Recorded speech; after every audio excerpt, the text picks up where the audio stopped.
Namo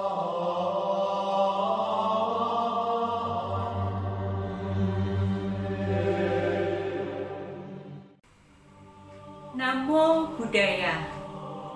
Bertemu kembali bersama Miss Nur dalam pembelajaran pendidikan agama Buddha. Namun sebelumnya, mari bersama-sama kita awali pembelajaran ini dengan membacakan Gatha Nama Kara Gatha. Mari bersama-sama mempersiapkan diri dengan bersikap anjali. Arahang Sama Sambuddho Bhagawa Buddhang Bhagawatang Abhiwademi Swakato Bhagawata Dhammo Dhammang Namasami Supatipanno Bhagavato Sawaka Sangho Sanghang Namami. Sabesata Bhavantu Sukhitata. Semoga semua makhluk hidup berbahagia. Sadu, sadu, sadu. Baik, mari langsung saja kita bahas materi pada pertemuan minggu ini. Materi pada pertemuan minggu ini adalah melanjutkan materi tentang bab 2, dan tema pada pertemuan minggu ini adalah agama dan kerukunan. Manusia hidup dalam keberagaman dan kemajemukan, baik itu dalam ras, suku, bahasa, adat istiadat, juga kemajemukan agama. Kemajemukan ini yang menciptakan aneka ragam budaya dan aspirasi, karenanya harus dipelihara untuk menjaga keindahannya. Kemajemukan agama juga dimiliki bangsa Indonesia. Ananda tahu sendiri, di Indonesia terdapat 6 agama yang diakui oleh negara, dengan masing-masing agama memiliki kemajemukan sekte atau aliran. Aneka ragam agama beserta sektenya tersebut, apabila tidak dijaga kemajemukannya, akan menghilangkan keindahan dan ciri khas bangsa Indonesia. Dan baik, adapun pembelajarannya kita lanjutkan kepada sikap keberagaman dalam agama. Menganut salah satu agama secara tidak langsung sudah diwajibkan bagi warga negara Indonesia. Karena negara Indonesia adalah negara yang berdasarkan ketuhanan yang Maha Esa. 6 agama yang secara resmi diakui oleh negara masing-masing memiliki ciri, karakter, ajaran, bahkan berbeda dalam menyebarkan paham ajaran mereka. Masing-masing agama yang diakui di Indonesia ini terpecah-pecah menjadi sekte-sekte lagi yang memiliki paham yang berbeda-beda juga. Agama Buddha yang awalnya hanya satu, kemudian muncul menjadi banyak sekte sesaat setelah Buddha parinibbana. Agama Buddha di India saat itu terdapat 18 sekte. Pada masa sekarang, sekte utama agama Buddha di dunia terdiri dari 3 sekte, yaitu Mahayana, Theravada, dan Vajrayana atau Tantrayana. Masing-masing sekte ini juga terpecah lagi menjadi sub-sub sekte. Seperti dalam Mahayana terdapat sekte tanah suci, sekte suci, dan lainnya. Sedangkan dari sekte Theravada atau aliran Theravada di Thailand terdapat Mahanikai dan Dhammayut. Nah, kemajemukan sekte dan subsekte agama Buddha ini juga mempengaruhi agama Buddha di Indonesia yang perlu disikapi dengan bijaksana. Banyaknya agama yang diakui di Indonesia dan banyaknya sekte yang ada pada masing-masing agama, serta banyaknya sekte dan subsekte dalam agama Buddha membentuk sikap keberagaman. Sikap-sikap tersebut diantaranya disebut dengan pluralisme atau paralelisme, inklusivisme, eksklusivisme, serta ada yang menyebutkan eklektisisme dan universalisme. Selain 5 paham tersebut, terdapat sikap toleransi dalam keberagaman. Masing-masing sikap keberagaman ini akan dijelaskan dalam penjelasan berikut ini. Keberagaman yang pertama, pluralisme atau paralelisme. Kemajemukan dalam berbagai bidang kehidupan di dunia juga di masyarakat Indonesia melahirkan paham pluralisme atau yang juga disebut dengan paralelisme.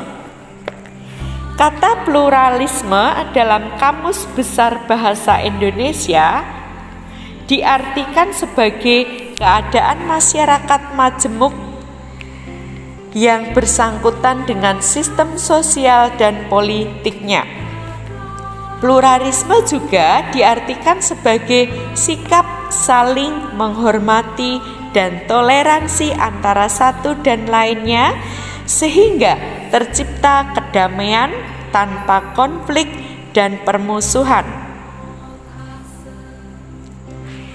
Yang berikutnya, inklusivisme. Paham ini berbeda dengan paham pluralisme, jelas karena dalam paham inklusivisme tidak menyamakan paham ajaran, tetapi menerima kebenaran agama sendiri tanpa menolak adanya kebenaran dari agama lainnya. Sama halnya dalam agama Buddha, bahwa setiap umat Buddha hendaknya menyadari agama Buddha tidak hanya terdapat sekte Theravada, Mahayana, atau Vajrayana, tetapi ketiga-tiganya ada. Dan umat Buddha harus menerima bahwa ada sekte atau subsekte di luar sekte yang mereka anut, yang juga mengajarkan ajaran Buddha untuk menuju kebahagiaan tertinggi, yaitu Nibbana. Berikutnya sikap yang ketiga, sikap keberagaman yang ketiga adalah eksklusivisme.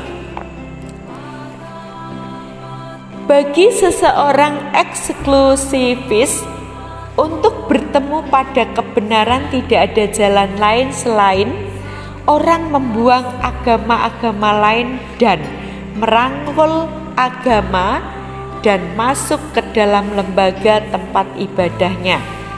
Orang yang menganut paham ini tidak memiliki toleransi maupun menghargai dan menghormati agama lain. Sikap orang dan kelompok masyarakat seperti inilah yang mengancam kemajemukan, mengancam perdamaian dalam kehidupan berbangsa dan bernegara. Dengan demikian, paham ini dapat menimbulkan peperangan dan konflik bagi negara yang majemuk. Jika paham ini diterapkan di negara Indonesia, maka negara ini akan hancur. Paham eksklusivisme ini juga tidak dapat diterapkan dalam agama Buddha yang memiliki banyak sekte dan subsekte. Jika ada sekelompok umat Buddha yang bersikeras menerapkan paham ini, maka akan habislah agama Buddha atau akan hancurlah agama Buddha. Agama Buddha di Indonesia merupakan agama yang minoritas, karena itu paham eksklusivisme ini harus dilenyapkan baik dalam hubungannya dengan intern umat Buddha maupun antar umat agama lainnya. Paham yang keempat adalah paham elektivisme. Sikap dan paham elektisisme ini jika diterapkan dalam keberagaman dapat menimbulkan kesalahan dalam penerapan ajaran. Ciri khas dari agama tersebut akan kabur serta menimbulkan pendangkalan keberagaman. Penerapan sikap ini jika diterapkan dalam kemajemukan sekte agama Buddha juga akan menimbulkan pendangkalan terhadap keberagaman sekte agama Buddha, meskipun sesungguhnya keberagaman sekte agama Buddha juga menimbulkan masalah. Paham yang kelima atau keberagaman yang kelima adalah universalisme. Berdasarkan sejarah universalisme dalam hubungannya dengan agama Buddha, paham ini menganggap bahwa semua manusia pada akhirnya akan mendapatkan karma baik atau buruk sesuai dengan perbuatannya. Paham ini juga diartikan sebagai paham yang tidak mengabaikan nilai-nilai spiritualitas dan kemanusiaan, karena pada dasarnya agama ada untuk manusia. Yang keenam adalah sikap toleransi atau keberagaman toleransi. Toleransi didefinisikan sebagai perilaku yang bersahabat dan adil terhadap pendapat dan praktik atau terhadap orang yang memegang atau mempraktekannya. Sebagai transportasi modern dan komunikasi telah membawa kita menuju lingkup kedekatan kepada orang-orang yang berbeda dan gagasan yang berbeda. Kita memiliki kebutuhan yang lebih besar pada toleransi. Buddha telah memberikan teladan sikap toleran kepada kita semua, ya. Ketika beliau menghadapi kemajemukan kepercayaan pada masa kehidupan beliau. Tokoh lain selain Buddha yang menunjukkan sikap toleransi adalah Raja Asoka dalam prasasti Batu Kalingga nomor 22 mengatakan sebagai berikut. Janganlah kita menghormati agama kita sendiri dengan mencela agama lain. Sebaiknya agama lain pun hendaknya dihormati atas dasar-dasar tertentu. Dengan berbuat demikian, kita membuat agama kita sendiri berkembang, selain menguntungkan pula agama lain. Jika kita menghina agama lain, hal itu akan merugikan agama kita sendiri, di samping merugikan agama orang lain. Oleh karena itu, barang siapa menghormati agamanya sendiri dan mencela agama lain, semata-mata terdorong rasa bakti kepada agamanya sendiri, dan dengan pikiran bagaimana aku dapat memuliakan agamaku sendiri, justru dapat merugikan agamanya sendiri. Karena itu, kerukunan dianjurkan dengan pengertian, biarlah semua orang mendengar dan bersedia mendengar ajaran yang dianut orang lain. Itulah prasasti Batu Kalingga ya, yang menunjukkan sikap toleransi dari Raja Asoka. Baik, dan pada akhir pembelajaran ini kita akan membahas beberapa soal, di antaranya jelaskan mengapa kita harus bersikap rukun kepada sesama agama dan kepada orang lain yang berbeda agama. Baik, mari kita bahas bersama-sama. Tentunya sebagai insan Pancasila yang taat beragama, tentu kita dapat menunjukkan dan menerapkan kerukunan dalam hidup bermasyarakat, berbangsa, dan bernegara. Agama dan kerukunan memberikan kedamaian yang dapat mendorong semua orang untuk memiliki kehidupan mulia, berbuat baik dan benar dengan saling menghormati serta menghargai keyakinan orang lain. Itulah yang menjadikan kerukunan dan menjadikan kehidupan ini damai. Demikian penjelasan mengenai soal tersebut. Baiklah, demikian tadi kita sudah membahas tentang materi hari ini, dan jangan lupa kerjakan tugasnya dan upload tepat pada waktunya. Dan pertemuan kali ini kita akhiri dengan Sabisata Bawantu Sukitata. Semoga semua makhluk hidup berbahagia. Sadu, sadu, sadu. Sampai jumpa di pertemuan berikutnya.